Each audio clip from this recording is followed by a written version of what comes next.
Janata Dal United के जो hoardings हैं वो बिना कुछ कहे कई चीज़ों को कह रहा है। कोई बैठ रहे थे, कोई उठ रहे थे, और प्रधानमंत्री के नाम पर जो उठक बैठक हो रहा था उससे पता चल गया होगा। कोई अचानक छापामारी, सीबीआई अचानक छापामारी नहीं करता है, कई मामले होते हैं। और सीबीआई ने जितनी छापेमारी की, आखिर उसके लिए जिम्मेदार कौन है? जनता दल यूनाइटेड को धीरे धीरे राष्ट्रीय जनता दल उसे खा रही है।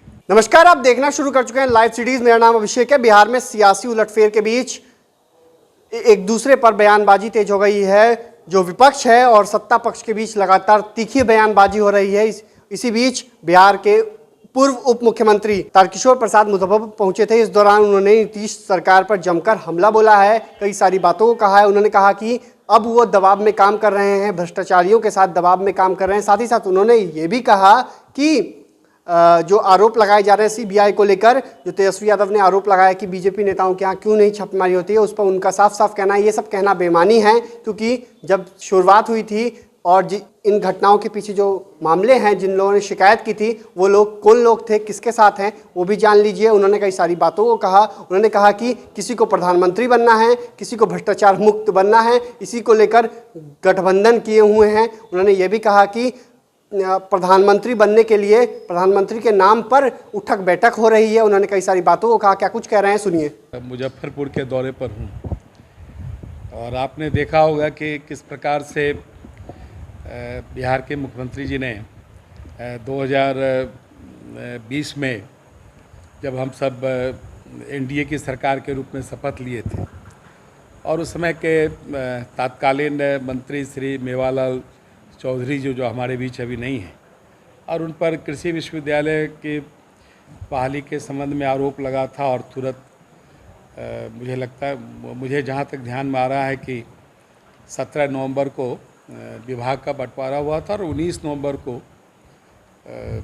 उनसे विभाग वापस ले लिया गया और मंत्री पद से हटाए गए थे। लेकिन अभी श्री नीतीश कुमार जी राष्ट्रीय जनता दल के दबाव में चल रहे हैं, इसलिए एनडीए सरकार में जो जीरो टॉलरेंस की हम सबों ने बात की थी, यह हम सबों का साझा मुद्दा था, सिर्फ नीतीश कुमार जी का मुद्दा नहीं था। लेकिन उसके बावजूद भी उन जीरो टॉलरेंस से लगता है कि काफ़ी दूर उनके हाथ से निकल चुका है और वो दबाव में सरकार चला रहे हैं। अभी तो एक विकेट गिरा है, अभी कई ऐसे विकेट हैं जो कहीं न कहीं सरकार की छवि को धूमिल किया है। और जिस प्रकार से प्रधानमंत्री के रूप में अपने को स्थापित करना चाह रहे हैं, जनता दल यूनाइटेड के जो होर्डिंग्स हैं वो बिना कुछ कहे कई चीज़ों को कह रहा है। जबकि श्री ललन सिंह जी बार बार सफाई दे रहे हैं कि श्री नीतीश कुमार प्रधानमंत्री पद के उम्मीदवार नहीं है। लेकिन अभी जनता दल यूनाइटेड की जो राष्ट्रीय परिषद की बैठक हो रही है और उसमें जो होर्डिंग्स लगे हैं, वो होर्डिंग्स उनकी मंशा को दर्शा रहे हैं। लेकिन नारे भी लग रहे हैं। लेकिन भारत के यशस्वी प्रधानमंत्री श्री नरेंद्र मोदी जी का जो व्यक्तित्व है, वो उसके बारे में बताने की आवश्यकता नहीं है। और जिस प्रकार से तेलंगाना के मुख्यमंत्री बिहार आए और जो प्रेस कॉन्फ्रेंस में जो घटनाएं घटी, किस प्रकार से कोई बैठ रहे थे, कोई उठ रहे थे, और प्रधानमंत्री के नाम पर जो उठक बैठक हो रहा था, उससे पता चल गया होगा कि विपक्षी एकता की जो बातें चल रही है वो बेमानी है। और प्रधानमंत्री के व्यक्तित्व के सामने ये सारे बिखरे हुए हैं। तो ये भारत की और बिहार की स्थिति है।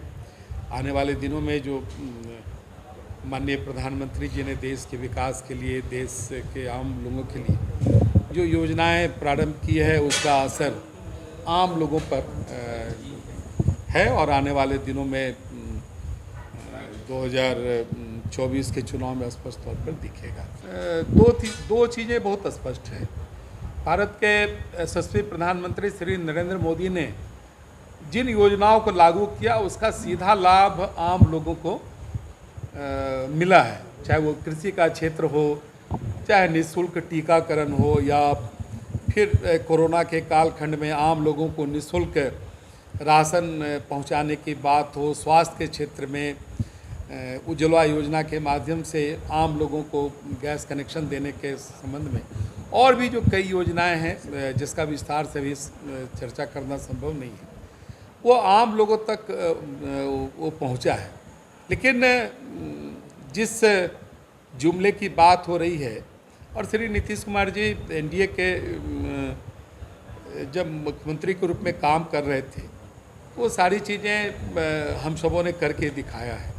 और एनडीए से अलग होने के साथ ही उनका जो जीरो टॉलरेंस है, भ्रष्टाचार के खिलाफ उनका जो लड़ाई था, जिस भ्रष्टाचार के खिलाफ वो 2017 में महागठबंधन से वो अपने को अलग किए थे, आखिर ये सारी चीज़ें कहाँ चली गई है? जो अभी जितना ही इस सरकार का कालखंड बना है, इस कालखंड में आप देख लीजिए कि कितने जगह नीतीश कुमार जी ने प्रतिदिन समझौता किया। आखिर ये समझौता क्यों? तो जुमलेबाजी कौन कर रहा है, इससे आप स्पष्ट हो रहा होगा कि जुमलेबाजी कौन कर रहा है। हम सब तो काम करते थे, हमारा मुद्दा, हम तो आत्मनिर्भर बिहार के साथ निश्चय 2 के लक्ष्य को लेकर काम कर रहे थे। अभी इतने दिन 15 दिनों से 20 दिनों 15-20 दिन हो गए, एक लगभग 25 दिन हो गए। ये 25 दिनों में इनका कोई कार्यक्रम तय नहीं हो पाया। ये मुद्दा विहीन सरकार है। आखिर इनका कार्यक्रम क्यों नहीं दे पा रहे हैं? जब नई सरकार बनती है तो हर सरकार अपना एक कार्यक्रम देती है कि हम आने वाले दिनों में राज्य के लिए, सूबे के लिए, देश के लिए हमारा ये मुद्दा है, इस मुद्दे पर हम काम करेंगे। लेकिन अभी तक इनका कोई कार्यक्रम सामने नहीं आ पाया है। यह मुद्दा विहीन है। सिर्फ किन्हीं को प्रधानमंत्री बनने के लिए अलग है, किन्हीं को भ्रष्टाचार से मुक्त होने के लिए अलग है। यही चीज़ें हैं जो एक दूसरे को जोड़े हुए हैं। नहीं, देखिए, कौन दूध के धुले हैं, कौन पानी के धुले हैं, ये तय करना हमारा नहीं है। लेकिन इतना ज़रूर है कि इस तरह के जो मामले आते हैं और मामले पहले से लंबित होते हैं, उसी पर छापामारी होती है। कोई अचानक छापामारी, सीबीआई अचानक छापामारी नहीं करता है। कई मामले होते हैं और सीबीआई ने जितनी छापेमारी की, आखिर उसके लिए जिम्मेदार कौन है? जो लोग उनके इर्द गिर्द हैं, श्री ललन सिंह, श्री शिवानंद तिवारी, इसी तरह के लोगों ने सीबीआई के द्वारा कार्रवाई के लिए उन्होंने लिखा। और किनके समय में कार्रवाई हो? उस समय तो हमारी सरकार भी नहीं थी। इसलिए ये सारी चीज़ें बेमानी है। सरकार मुद्दा विहीन है। सरकार सिर्फ अपने जो 2 नेतृत्व है दोनों दलों का, वो अपने अपने मंशा को पूरा करने के लिए आज एकजुट है।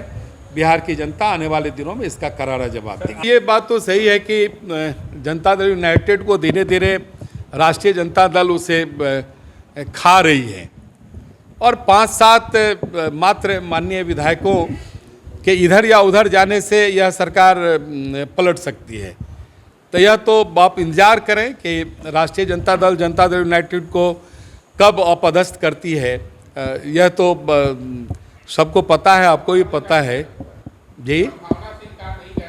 नहीं, ये संभावना से इनकार की बात नहीं है, यही संभावना है, यही होना है। तो आपने सुना कि बिहार के पूर्व उप मुख्यमंत्री तारकिशोर प्रसाद ने क्या कुछ कहा है। उन्होंने नीतीश सरकार पर जमकर हमला बोला है, कहा है कि प्रधानमंत्री बनने के लिए आपस में उठक बैठक हो रही है, कोई पीसी में उठ रहा है, कोई बैठ रहा है, तो आपसी एकता नहीं है और यशस्वी प्रधानमंत्री नरेंद्र मोदी के सामने कोई टिकने वाला नहीं है।